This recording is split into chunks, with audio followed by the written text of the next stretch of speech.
Hey everyone, and welcome to the Shared Cup podcast. This is episode 28, and today my guest Ashley Price shares her story of being sexually assaulted as a freshman in college. Not yet knowing the Lord, this took her on a downward spiral. Ashley also shares how she is now able to see how God used this horrible incident for His good. I'm Allison Liddick, and this podcast is for women who want to experience the overflowing love of Jesus Christ through our own stories. We pray that you are blessed by this message. Hello, and welcome to the Shared Cup podcast. I am your host, Allison Liddick, and my guest today is Ashley Price. Ashley, welcome. Thank you so much for having me. I'm so excited to do this. Yes, thank you for taking time out of your day. I know you are a very busy woman, so thank you for taking time to come share your story on the Shared Cup. Well, I super appreciate you having me. Anytime, girl, anytime. Now, I know this is your first time being on the show, so I want to make sure that our audience has the opportunity to get to know you. So why don't you share a little bit about who you are, what you do, and what you enjoy doing for fun? Yeah, so like she said, my name's Ashley Price. I'm a wife, a mom. We have two boys. We live in the woods of South Georgia. We have two black labs. They're my babies. I run two businesses. So I run a copywriting and marketing agency. And then I also am like a Christian homeschooling and homemaking mentor. And then when we're not doing both of those things and the homeschooling, you can always find us at the beach. That is kind of our sweet spot all the time. Yeah, I need the ocean. I grew up on the ocean, and so I need it. I think Absolutely. I might actually have like salt water in my veins instead of blood. That's great. How far are you from the ocean then? Right now we're like an hour and a half from the beach, which is killer. Yeah, that's great. But I do like being in the woods. So where I grew up, I actually lived only like 5-ish minutes. So being an hour and a half is brutal. Yes. Well, I'm glad you're at least in a car ride away from the ocean so you can have that time. Yeah, it's nice during like hurricane season, Right. Yeah. To be a little further away. And what you're doing right now with homeschooling, I'm sure, is even more busy than usual, just because of everyone taking on that. Well, not everyone, but a lot of people taking on that role that they've never had to do before, homeschooling their kids. Yeah, so many people. It's crazy. Even people who are virtual schooling now, they're like, what do I even do? How do I work from home and virtual school and manage my household? And it's super busy. That's a lot. Well, I'll probably have you share towards the end, if you don't mind, just a little bit about how people can get in touch with you about your business as well. So I'll have you go into that. Well, awesome. Well, thanks for sharing a little bit about yourself. And your story is going to be very impactful, I know. And I know it's touchy a little bit, but very relevant. So I appreciate you stepping out in boldness to share your story. So I want to pass the floor to you so you have plenty of time to share. So Ashley, why don't you take it away? You. So like I said, I live in South Georgia, and it's so crazy. So I grew up in New Jersey, and I kind of always knew I was going to live in the South from the time I was a little kid. I just knew I kind of always had like the opposite views of my whole family. I kind of wasn't raised a Christian. I grew up with like ultra like feminist. Like I didn't grow up with my dad in my home. There wasn't like a lot of men around, and so it was very opposite of what I have now. And a lot of the women in my life actually don't even talk to me because they don't understand how I got here in my life. And so I just kind of always knew, like from the time I was like elementary school age, I was like, I'm going to move to the South. I want to marry like a Southern Christian man, even though I wasn't a Christian. I was like, this is what I'm doing. It was so weird. And so when I was a senior in high school, I applied to one college only in the South on the beach. Like that was it. I remember my mom kind of having a heart attack that I only applied to one college. Right. She was like, what are you doing? I was like, I'm going to get in. It's fine. We're not going to worry about it. And so when I went to orientation, right, I got into the school, and I went to orientation, and I met just like the most like wonderful man. I was like, whoa, he was beautiful, like 6'3" on the football team. I had been a cheerleader, and it was just like, he was Christian. He had this really thick Southern accent. And I was like, this is wonderful. Like, I was like, wow, like, here we go. Like, is this what like I can expect like down here? And we had talked every day from June until mid-August, from like sun up until like the wee hours of the morning. That's a long time. Yeah. So long. And so as soon as I got down to school, I got down on like a Friday or Saturday. I saw him every single day. And then so classes were supposed to start Wednesday. And on Tuesday night, he had come to my dorm because I wasn't feeling well. I'd spent all like 4 of those days at the beach, had too much sun, wasn't used to the pollen. And that's when he had sexually assaulted me in my dorm. Oh, wow. And my roommate had slept through it. So she was a couple feet away, slept through the whole thing. And I didn't even like know how to like respond. I was like, what kind of just happened? Like, I don't even know even what to do. And then and that was back in the days of like AOL Instant Messenger kind of a deal. Mm-hmm. And I remember him messaging me and like apologizing for forcing himself on me. And I'm like, okay, wait, like, so it did just happen. And I was so kind of like outside of myself. Like, I was like here, but I wasn't.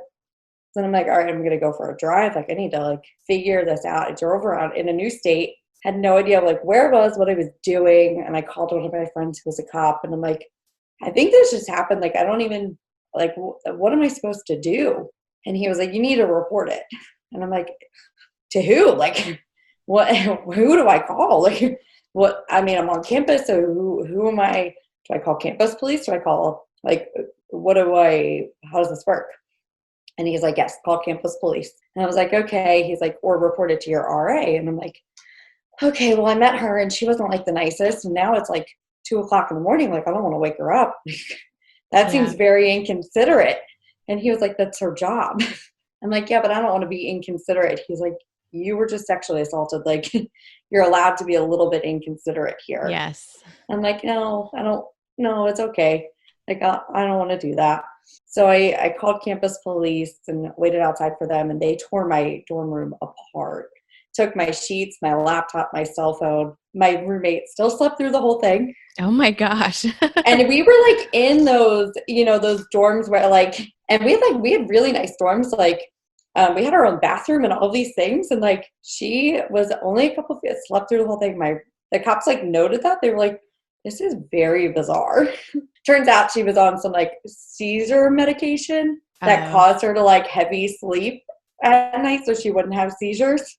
So of course she like didn't hear any of it. Right. Wow. Which is awful. She like, even a couple of years ago when I talked to her, she like feels personally responsible for it. I'm like, it's not like your fault. Right. They took me to the hospital for the rape kit, and I heard him being arrested over the speaker, like in the cop car I was in. And then it was so great. They took me back to my dorm the next day, and a bunch of cops showed up at my door to issue me a police cell phone because they were like, well, we took yours and you're in a strange state. So, well, we feel bad. So, and you have no sheets, you have nothing. So here's a police cell phone so you could at least call your mom. And my mom had just left like the day before back to New Jersey. And so she had to drive back down to come buy me like all new sheets, all new everything. So she came back down, we got all new stuff. And then they drove me to the courthouse for his arraignment hearing, which was so uncomfortable. I'm in like hospital issued clothing, paraded me like in front of a judge. And I just sat there real uncomfortable in front of his whole family. Wow. And then I got back to campus and there were cops and news organizations everywhere. I'm like, what just happened? Like, what is happening? And I guess I like didn't realize when I picked my school, right? I just wanted a school in the South close to the beach, that I picked a D1 school. And he was on the football team and he was a starter. Oh, and he had like been part of the first signing class. And so it was like big news. The football coach had already been on ESPN that morning talking about it. And I was like, oh, okay. Like there are already t-shirts made up protesting. I was like, Like it's been less than 12 hours and we're like That's crazy. full on. They wouldn't let me go to class for a week. I had to have an escort for a couple of weeks. They had sent the football team to like, I kept having to move my dorm around because the football coach had actually sent the football team to like graffiti my dorm. Stop. Yeah, so they had written their jersey numbers on my door every time I moved, saying "Call me for a good time next time." Yeah, it was a good time. Wow. And when I had to go to school court in addition to state court, so we did do two different judicial processes, and they kicked him out of school court, and the state only gave him anger management for like 6 months for his first offense. But the school, so right after I'd made my report, it was like rapid fire, more women started coming out accusing members of the football team. Like one girl had been like held over a balcony and then sexually assaulted, and like it was just like rapid succession of women. And every single one of them was like, I wouldn't have come forward if that one hadn't, and I wouldn't have come forward if she hadn't. And it was just like an insane amount of women. And I was like, and I remember the president of the university calling me into his office, and I was like, okay, that's no big deal. And he was like, if you hadn't done what you did, like we wouldn't realize we had such like a problem on campus. And I was like, oh, okay, thanks, buddy. Like, I mean, the football coach called me up to apologize. There was like an apology on ESPN. News had started issuing apologies. I'd gotten calls 3 years later from the campus judicial committee issuing apologies to me. Wow. I got like a DM on Twitter 10 years later from like a little freshman journalist. And that was like in the height of like Me Too. And she was like, hey, we are doing a story and I remember you. And I was like, what do you mean? First, you're a freshman. What do you mean you remember me? And she's like, oh, like people still talk about you. And I was like, about what? And she's like, oh, like you completely changed campus sexual assault policy. She's like, you're the reason it's completely different here. And we're writing a story on it. Wow. Would you be open to an interview? And I was like, whoa. Yeah. Okay. Yeah, sure. We can have that conversation.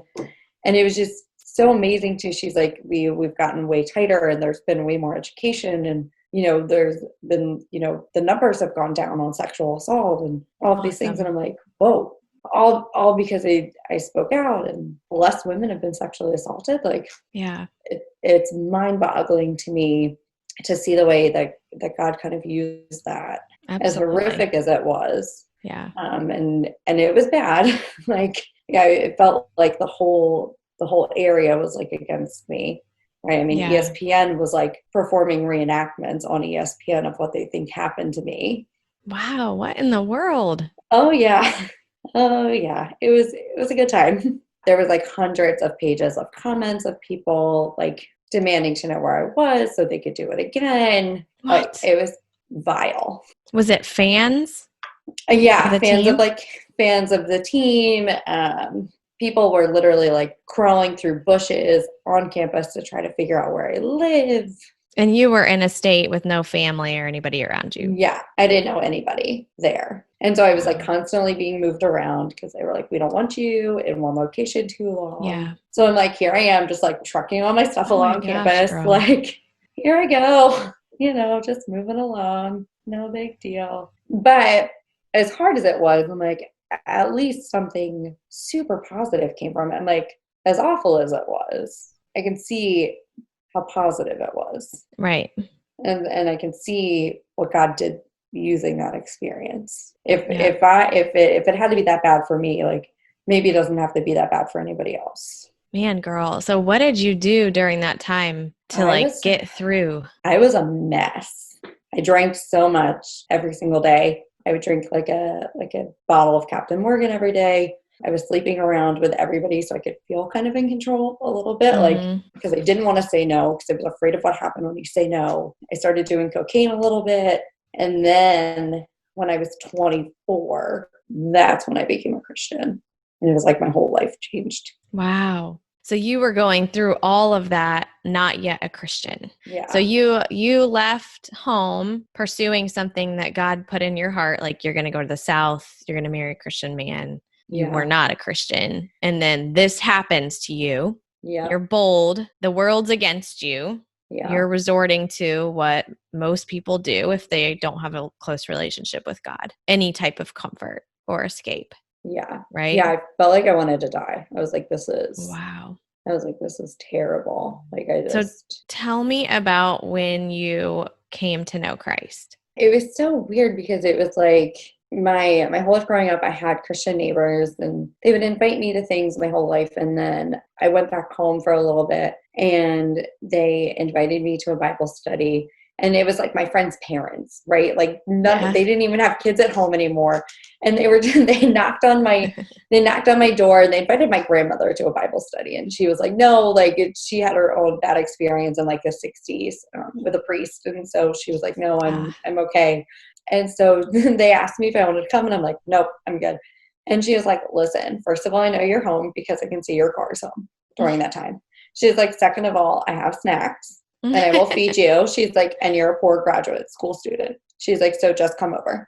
Yeah, that's so funny. I'm like, all right. I mean, yeah, that's fair. Like, that's fair. True. I'm like, all right. Yeah, like you're all right. That's accurate. And I came over and I loved it.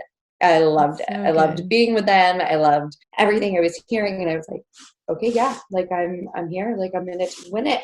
So, and that was how like I ended up like just falling in love, and it changed my whole life.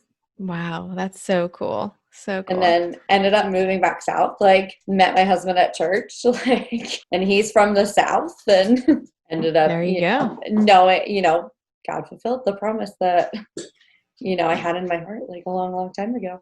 Right. Wow. I love that he revealed that to you so young, and you're like against like whatever anybody else is thinking. You're like, no, this is what I'm doing. I love that you followed his plan for you, even though you didn't yet know him. Like you just knew that you needed to go do that. Yeah. It was the craziest thing ever. It was the craziest experience I've ever had. And, knowing what I know now, like, I mean, I would go through it. I would go through it again in a heartbeat, because as awful as it was, like, right. It could have been worse. Yeah. It could have been way worse. And if it changed things for other people, then. Right. Absolutely. Well, I'm glad you spoke out and did what you needed to do to bring things to light. So things have drastically changed on campus. How does that make you feel, like knowing that things are better for other young girls that were your age at college right now? How does that make you feel? It's like mind-boggling to me, right? Because like I guess like before I went to college, right, like I didn't even think it was like a problem, right? Because I grew up in a tiny town where everybody knew everybody. Like we had caution lights where I lived, and like you never heard about this being an issue. And so when I went there and then this happened, like that, I mean, even like people back home would cast judgment on me when they heard this, that it happened to me, because they were like, this doesn't happen. And so for it to make a difference now, I'm just like completely mind blown, I guess, because I was so naive going, like you feel when you go to college, you're like, okay, like I'm an adult and I am, so ready to take on the world, and right. Invincible. You're not. Kinda. Right. And you're just not. Right. Let's talk about something that you've mentioned a couple different times, and I think it's really common for people to put blame on the woman that was assaulted. Yeah. Like there had to have been something that the woman did wrong for that to have happened. Like why else would it? And unfortunately, that happens often, and I feel that women then automatically put that label on themselves as well, regardless. Yeah. What can we do about that? Or like what would be your guidance like as to why that happens? Yeah, that is, oh my gosh. It's so interesting that you say that, because it's even like how they brought the charges up for me is because they were like, well, she took allergy medicine, and so that's why it happened. Like part of the reason it happened to her. What? Yeah. Like, and that's like listed in the case report is because I took allergy medicine. And I'm like, this is mind-boggling to me that that's even a thing. But I think it, man. And they said so many crazy things when they brought the charges up. They were like, well, you should have fought back. And like, Maybe if he had punched you, like it would have been a lot easier because you would have had more marks on your body and things like that. I'm like, oh, okay, great. Thank you. Like, incite more violence. Oh man, it's so tough, I think, because when you are assaulted, like you do just have so much shame because it's such like a violation of like your person. And you think about all of the things that you could have done to prevent it. Right. Like I think about the fact that like, okay, maybe like I shouldn't have let him come to my dorm, right? But I'm like, okay, like, but my roommate was there, so like I didn't think anything bad could have happened, and like, yeah, like you think of all of the things that maybe you could have done differently. I think that if we start having more conversations, like a rapist is a rapist, Right. like, and there's nothing that you can do other than like a rapist is a rapist. I don't care who's around, what the circumstances is, what you're wearing. A rapist is a rapist. And I think we have to be a little bit bolder in saying that because you can't help it but feel guilty and shame and trying to figure out what you could have done differently. Right. And it's something like I had to work through for like a really long time. And it's part of the reason I had such a big downward spiral. And especially like with like other men, you know, because I was afraid to say no. And like, even like at a bookstore, you know, like a guy offered me like a ride back to my dorm and I was like afraid to say no in my bookstore. Cause I'm like, well, what if I say no? Even though I'm in a crowded bookstore. Cause it really does just change your whole perception of things, even though not everybody, of course, is a rapist, but so you really have to, I think we just have to be bolder in calling that out. So what advice would you have, like knowing what you know now, like after everything you've been through, and now that you are a daughter of Christ, right? And of Christ Jesus, what advice would you give to girls that have maybe recently been sexually assaulted or have been sexually assaulted? I would say lean on him as much as you can, and that everything really is for his purpose, right? Like we can't see what the purpose is. Obviously, like in that moment, like I couldn't see what the purpose is, and then we may not ever see what the purpose is. But 10 years later, right, I get a phone call that campus has changed, you know, and it's kind of, you know, permeating kind of everywhere, right? Because it's a D1 school, right? And it was so high profile that that's kind of a conversation they're having everywhere. So yeah, you know, I may not have seen it then, but I can see it now, like why it mattered so much. And yeah, it's pretty crazy. And what would you say to girls that are dealing with like putting the blame on themselves for it happening when they were assaulted? It's not your fault. Like there's literally nothing that you could do to prevent, you know, like if a rapist has decided that you're the target, then you're the target. And there's nothing you can do to stop it, especially when they're bigger, stronger, you know, et cetera. It's kind of like I laughed at them when they said that, right? Because I was like 110 pounds and he was 6'3" and like 200 pounds of solid muscle. And they were like, well, why didn't you do X, Y, Z? And I'm like, what did you want me to do? Like, did you want me to like fight him? I mean, what skill was I supposed to bring to the table? Sure. Yeah. I will say since it's happened, I mean, now I carry everywhere I go. And that is like one thing I will say, living in the South is the best thing in the world is we can carry everywhere. And my family is like, I can't believe you do that. I'm like, after, you know, going through what I've been through, like carrying would have made a difference. Yeah. So having some sort of protection, and obviously you can't. Yeah, you can't carry on college campus, so we're not condoning that. But I know what you mean. So pepper spray. There's other things, especially on campus. Right. I know some campuses you can taser, pepper spray. I mean, something.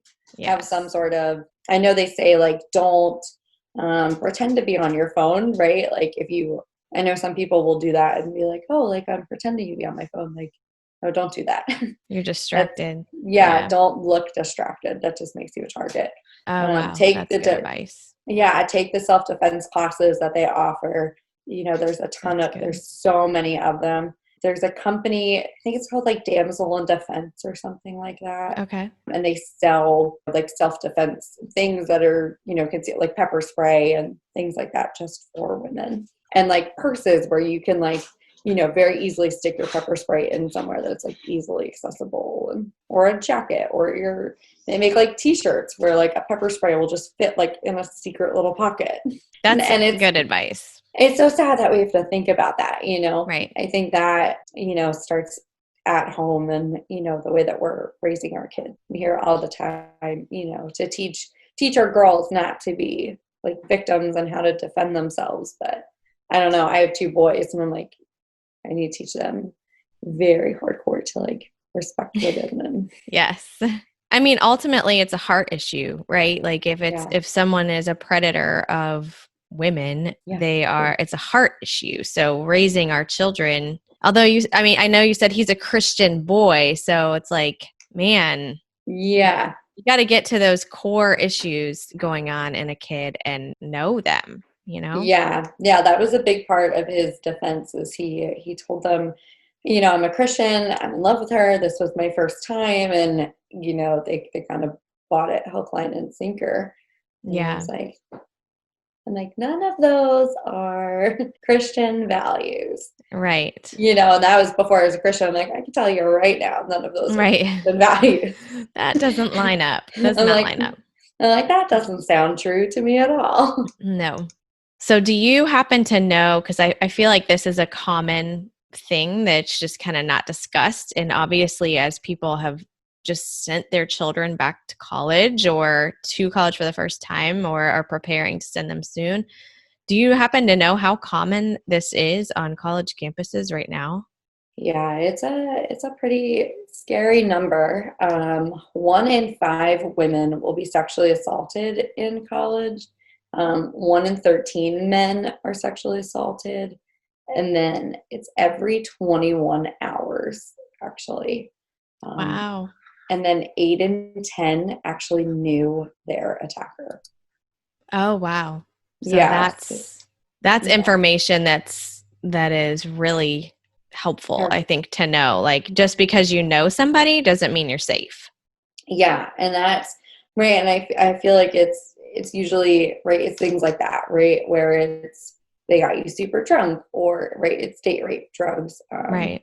Right. We see the prevalence now. There's that company that makes nail polish where you can stick your finger in a drink, and if your nail polish changes colors, then somebody put a date rape drug in your drink. Yeah, that's so smart.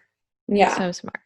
I had that happen to a girlfriend. We were out at a bar. Our friend was the bartender. There was probably like 10 people total in the bar, and she had been roofied. Wow.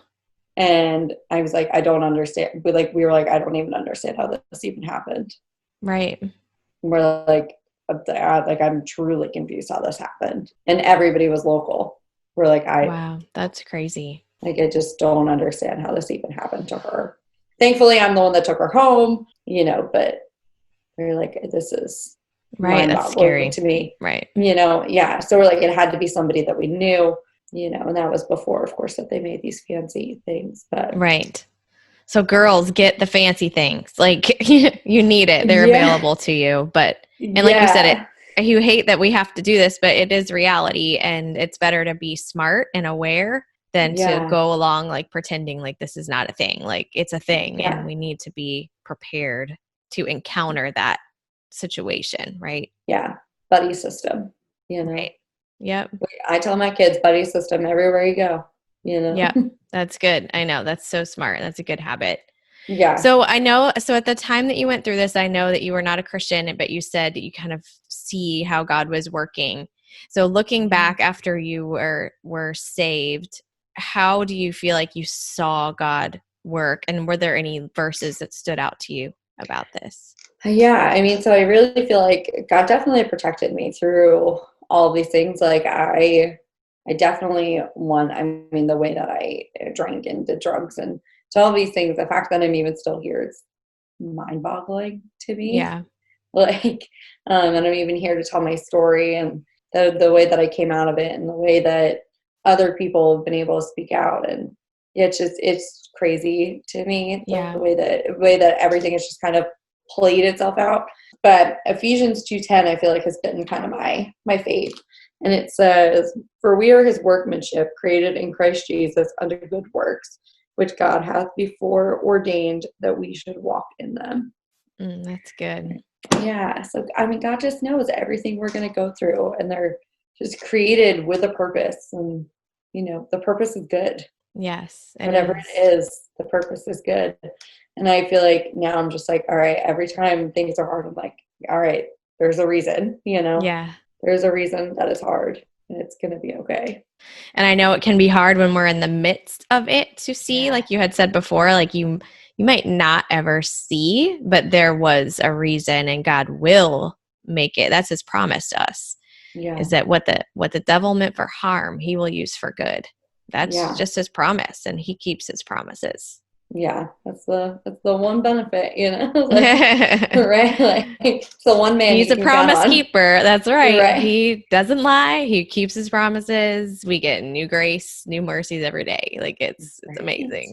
Awesome. So thankful. I was telling you, before we recorded, right? Like I was getting ready to talk about it to my own email list and things, because it's been 12 years now, and they're still talking about the case. And literally just in July, they were updating the articles and wow, citing it. And I was like, this is crazy that it's still so prevalent. And God's still using what happened to impact the community there. And I'm like, this is just mind-boggling to me. Yes. Something 12 years ago, and like, man, like I know that he hasn't since done anything like this.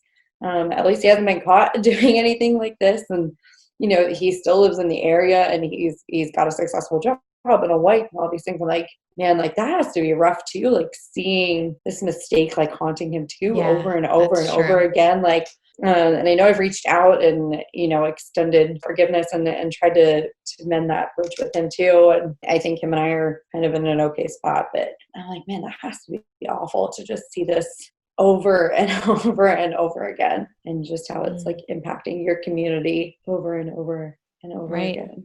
That is a really good point. All of our decisions have repercussions. Like we get forgiveness through Christ Jesus, and obviously he doesn't want us walking in sin.